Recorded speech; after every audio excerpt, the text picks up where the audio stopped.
그 변호사 두 분이 계시니까 네. 각자의 변론을 한번 저희가 한번 들어보고 우리 마음이 바뀌든지 투표를 다시 한번 해보도록 하죠. 예. 먼저 어떻게 아내가 먼저 신청을 했으니까 아내 이야기부터 해볼까요? 저는 아내분이 이혼 판결을 받아낼 거라고 생각을 해요. 저희가 소송을 이렇게 하면서도 보면은 저희가 하지 말아야 될 금기 사항들이 몇 가지가 있어요. 그 중에 하나가 이제 뭐 아이를 탈취해 온다라든가 이런 게 있지만 정말 하지 말아야 될 게 중간에 유전자 검사를 하는 거예요. 그럼 제 의뢰인도 어떨 때 얘기를 해요. 분명히 내 아이가 아니라는 거예요. 그 시기에 이제 남자분들이 의심하는 게 그거예요. 아이가 10달 뒤에 태어나야 되는데 내가 10개월 전에 외국 출장을 가 있었다는 거예요. 근데 아이가 10달 만에 태어났다는 거여서 이거 보세요. 아이 실제로 날짜는 8개월 만에 나오거든요. 얘기하는데 그 의심 자체가 아무런 근거 없이 이렇게 의심을 해서 재판부가 노골적으로 하신 말이 이거예요. 그러니까 부부간에 대해서 이렇게 신뢰가 없다라는 부분, 특히 정조에 대해서 신뢰가 없다라고 하면 이 부부가 살 수 있겠느냐. 그래서 유전자 검사를 했다는 그 자체로 아내한테 어마무시한 상처를 줬다. 그래서 이건 이혼해라라고 대부분이 판결이 난다라는 거예요. 그래서 저는 이제 유전자 검사 한다고 할 때 말리는 이유가 뭐냐면 대부분 보면 친자가 아니면 희한하게 안 닮았어요. 친자면 희한하게 닮았어요. 어디가 닮았나? 남편이 자기 애가 아니라는 거예요. 판사님이 데려오라 그랬어요. 그러니까 5살짜리 아들이 아장아장 들어오는데 판사님하고 저 넘어갔잖아요. 아빠 붕어빵이 걸어 들어오고 있어요, 여기. 근데 자기 친자가 아니라는 거예요. 그러니까 이건 의심인 거예요, 의심. 누가 봐도 친자인데. 그러면 이 남편이 이 친자가 아니라는 거를 검사할 만큼 의심할 때 이것만 의심했겠냐는 얘기예요. 그 유전자 검사 결과지를 보는 순간 그 옛날 일들이 이렇게 다 지나가면서 아, 이래서 남편이 2년 전부터 3년 전부터 매일같이 나를 의심했구나. 잘 때도 나를 의심했을 거고. 그리고 다른 남자랑 내가 이상한 관계에 있어서 애까지 낳았다라고 의심을 했겠구나. 이 생각을 하는 순간 어느 여자도 못 삽니다. 사실 수 있어요? 절대로 못 삽니다. 의심을 받을 걸 받아야죠. 그럼 그 이후에 이제 부부들이 사는 모습을 한번 상상을 해보세요. 어느 날 남편이 늦게 들어왔어요. 당신은 어디 가서 왜 늦었어? 그럼 왜 늦었어? 그럼 뭐 그럴 수도 있지 이렇게 나오면 싸우다가 아내가 분명히 그 얘기 나와요. 당신은 당신 아들도 아니라고 친자검사까지 했던 사람 아니야. 이 얘기가 분명히 나온다고요. 그럼 남자가 그때마다 무릎을 탁 꿇고 빌면 되는데 한 2번은 빌었겠지. 3번부터는 어떻게 하겠어요? 당신이 이만 하니까 내가 검사를 한 거 아니야? 당신은 모자랬어. 이러고 앞으로 50년 살아보실래요? 그다음에 사람이라는 게 자기를 부정당하는 게 이제 부부가 살면서 가장 이제 힘들어하는 사회가 크게 2가지예요. 돈 문제하고 외도 문제예요. 근데 제 경험상 보면 95%가 외도를 힘들어하고 5%는 돈을 힘들어하는 분들이 있어요. 아우, 난 남편이 나가서 바람펴도 상관없어요. 집에서 돈만 안 가져가면 돼요. 이런 분들이 가끔 있으세요. 그렇지만 배우자의 외도가 가장 힘들어요.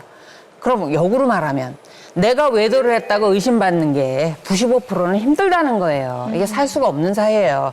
그래서 이런 문제가 발생하면 못 살아요. 못 살고 그다음에 남편한테 내가 부정한 여자라는 의심을 받는 부분을 딸이 그걸 견디길 바라세요? 그렇잖아요. 딸이 남편한테 너 다른 남자애 낳은 여자 아니야? 이런 소리를 듣길 바라세요? 누구도 이건 참을 수가 없는 거예요. 그래서 남편은 의심을 했었다라면 아내한테 그런 부분에 대해 솔직히 물어보든지 본인이 의심했던 부분에 대해서 해소를 하든지 해야지 직접적으로 유전자 검사를 해서 이게 친자라고 나와버리면 아내는 그 존재 자체가 다 부정당한다는 거죠. 절대 살 수가 없습니다. 오, 자, 윤 변호사님. 뭐 이렇게 벌써 판단 나온 것 같이 이러면 안 분위기가 이렇게 되죠. 안 됩니다. 넘어갔는데요. 분명히 남편 입장이 있거든요. 네. 되게 좋은 변호사시네요. 감동했어요, 제가. 감동. 지금 제가 의견을 막 바꾸기 전인데, 바꾸기 전에 빨리 말씀드릴게요. 일단은 여러분, 자기 3살 먹은 딸을 DNA 검사를 한다는 게 네. 드물어요. 드물잖아요. 그죠? 네. 그 DNA 검사할 때까지 그 남편의 고뇌를 한번 생각해 보세요. 근거가 없었겠어요? 물론 이제 그 근거가 제일 중요합니다. 이혼이 되는지 안 되는지는. 근데 지금 어쨌든 이 남자는 가정적이라서 아가를 지금 계속 완전 돌보고 그랬을 거 아니에요? 근데 아까 지금 말씀하신 계속 촉을 말씀하신 남자도 촉이 있어요. 응? 저도 완전 촉이 대단하고. 검사 출신. 예, 검사 출신. 네. 촉이 있단 말이에요. 근데 이 생김새뿐만이 아니고 뭔가 안 맞아. 아니 그러니까 3살이면 계속 키워왔을 거 아니에요. 그렇죠. 말도 조금씩 하고 뭔가 안 맞는 거야. 이 촉이 내 촉이 이야기를 해주는 거야. 그때부터 고뇌를 하기 시작하는 거야. 처절하게 고민을 할 거라고. 왜 죄책감을 느끼는 거죠. 내가 DNA 검사를 한다라는 것은 응? 내 아내하고 특히 딸을 못 믿는다는 거예요. 그래서 뭐 상담도 하고 그렇게 할 거 아니겠어요? 정신과까지 가가지고. 네. 어. 고민을 하는 거예요, 지금. 네, 네. 근데 선생님이 마침 하라 그랬어. 아니, 뭐 그게 이제 그러면 이혼 소송의 증거가 되는 거예요. 저희가 이제 무소송고 촉장이나 이런 걸 하게 되는 거겠지. 내가 가짜 않냐. 이 정도 내가 고뇌를 했다. 그래서 남편은 고뇌 끝에 DNA 검사를 받는 거. 왜? 부부 생활을 유지하기 위해서. 내 딸을 믿기 위해서. 근데 소송에서 그런 이야기를 그게 입증이 되고 그런다고 한다면 이기는 거죠, 남자가. 그러니까 저 정신과에 갔었다, 난 고뇌했다, 뭐 이런 게. 그런 것뿐만 아니라 완전 변호사가 좋아해줘. 이런 고뇌를 생생하게 안 줘. 그런 것뿐만 아니라 완전 변호사가 좋아해줘. 이런 고뇌를 생생하게 안 줘. 그렇죠. 당연해야지. 그렇지, 맞아.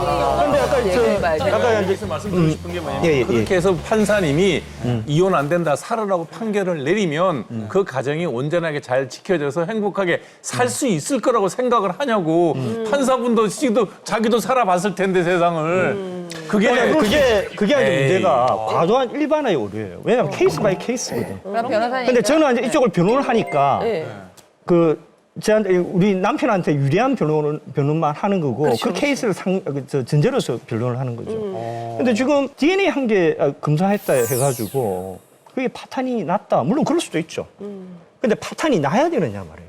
남편이 이렇게 엄청나게 고뇌 속에서 DNA 검사를 하고 부부 관계 내지는 내가 딸을 너무 사랑하고 그런 의심을 지워야만, 아주 과학적으로 지워야만, 지울 수 있는 방법이 있잖아요. 이게 틀릴 확률이 3경분의 1이 나와요. 그럼 그건 너무 과학적인 거잖아. 왜 그 과학적인 방법을, 의심을 없앨 수 있는 방법을 놔두고 안 쓰냐. 예? 쓴 거예요. 왜냐하면 나는 가족을 지키기 위해서. 예? 근데 그걸 썼다 해가지고 이혼 사유다 그럼 이러면. 변호사님 한 가지만 제가 질문을 드리면 남자분이 가족을 지키고 싶고 아내를 사랑하고 딸을 사랑한다라고 하면 묻지도 따지지도 말고 그걸 지키고 궁금해하지 말아야 하는 거지. 그 검사를 했을 때는 친자로 나왔을 때와 친자가 아닐 때를 달리 생각하겠다라는 전제하에서 검사하는 거잖아요. 똑같이 할 것 같으면 검사할 필요가 없었잖아요. 만약에 친자가 아니라고 나왔을 땐 다른 결정을 했을 거잖아요. 그러니까 여자 입장, 아내 입장에서는 나의 운명을 그 결과에 맡겨야 되느냐, 너의 신뢰는 없느냐는 거예요. 그래서 그런 부분에서 이제 파탄이 났다라고 보는 거고, 부부 사이의 파탄은 두 사람 사이에 우리 파탄 나서 합의하자, 이혼하자 이러면 소송이라는 게 왜 있어요.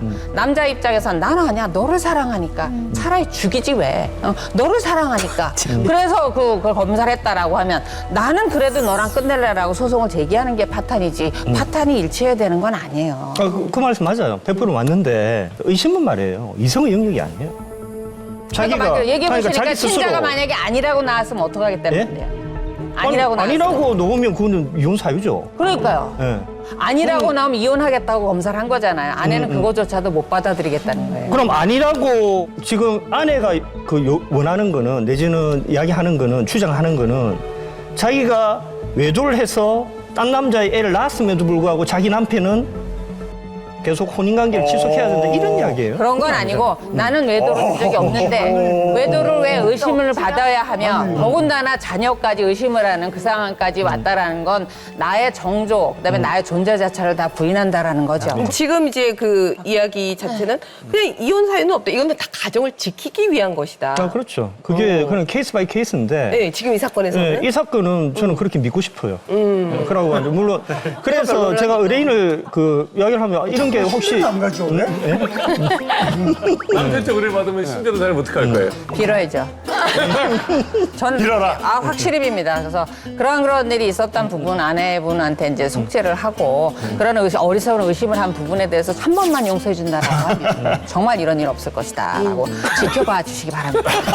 깔끔하게 빌어야죠. 깔끔하게 빕니다. 자, 일단 저희가 그 최종 변론 말씀해 주시면 저희가 혹시 바뀐 분이 있는지 최종 투표를 한번 해보겠습니다. 네, 이혼을 해야 된다라고 생각을 하고요. 그 검사 결과지를 보는 아내의 마음은 정말 하늘이 무너졌을 거예요. 그리고 고민을 했을 겁니다. 남편을 용서할 것인가, 그다음에 남편의 그런 아픔을 감싸 안을 수 있을 것인가 라는 부분을 고민했는데도 이혼 소송을 제기했다라는 건 저 남자에게서 나라는 사람의 존재감은 없구나. 나의 인권이라는 것은 없구나. 그래서 결국 나는 살 수가 없다라는 결론을 최종적으로 내렸다는 거죠. 그래서 이혼을 해서 이렇게 설득될 상황이면 절대 소송을 제기하지 않습니다. 그래서 제가 볼 때는 이 상황은 정리를 해야 되는 게 맞고, 만에 하나 아내의 마음이 나중에 시간이 흘러서 용서가 되고 한다면 다음을 기약할 수 있지만, 여기서 남편이 또 비굴하게 비겁하게 아내를 비난한다라든가 의심할 만한 소지가 있다라고 얘기를 했다라고 하면 영원히 회복할 수 없다라는 생각이 들어서 좀 마무리해야 되는 게 맞다고 봅니다. 네. 제 생각은 좀 구체적으로 좀 봐야 되지 않느냐. 그거를 딱 현실을 그렇게 재단하면 안 된다라는 거죠. 그래서 아까 제가 남편 그 입장에서 말씀을 드렸지만 그럴 수도 있다라는 거죠. 그러면 이혼소송을 제기하기 전에 아니 도대체 왜 이랬냐. 서로 앉아 토론을 해봐야 되겠죠. 그러면 남편이 난 교회도 가고 믿지 않는 절에도 가고 막 그랬다. 그리고 사실은 정신과도 갔다. 근데 이강민 선생님이 하더라. 하더라. 그러더라. 실명까지 거론하면서. 그러고 내가 밤에 1시간 기도를 했다. 기도를 했는데 의심이 안 없어지더라.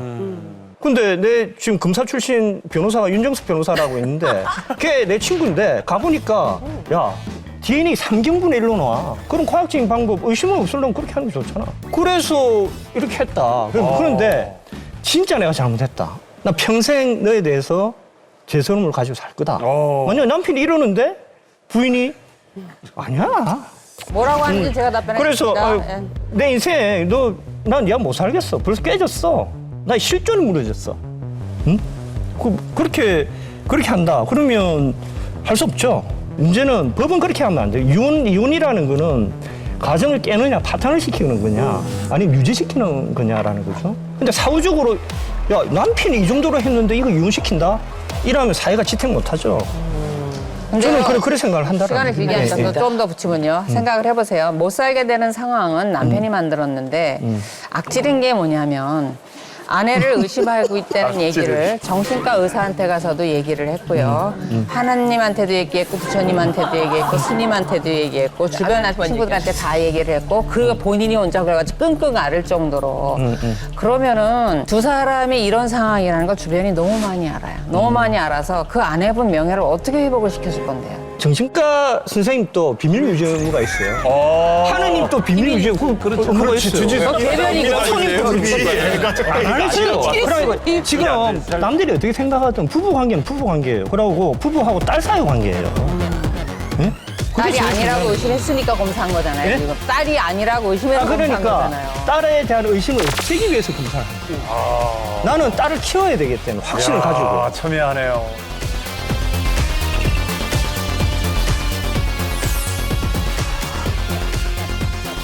두 변호사님의 설정 끝에 여러분들의 의견은 바뀌었을지 자 준비하시고 눌러주세요.